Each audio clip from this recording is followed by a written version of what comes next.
Officials across Europe are putting restrictions in place as COVID-19 cases surge across the continent. Holly Williams has the very latest.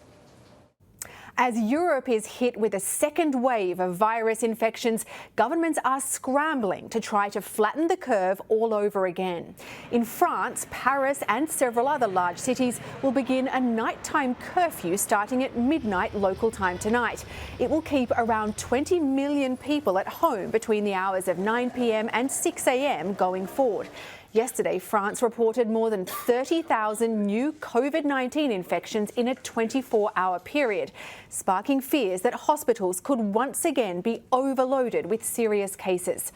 Here in London, new restrictions will also come into force tomorrow. The city's been placed on high alert, which means a ban on social mixing indoors between people who don't live in the same household. It's part of the United Kingdom's new three-tiered system of alerts.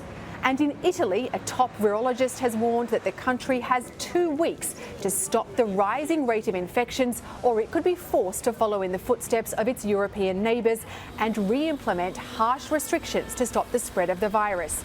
But in Germany, a court has suspended a nighttime curfew ordered by authorities, the first curfew to be implemented since the early Cold War period over 7 decades ago.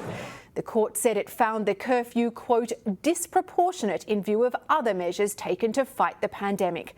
Anne-Marie and Vlad.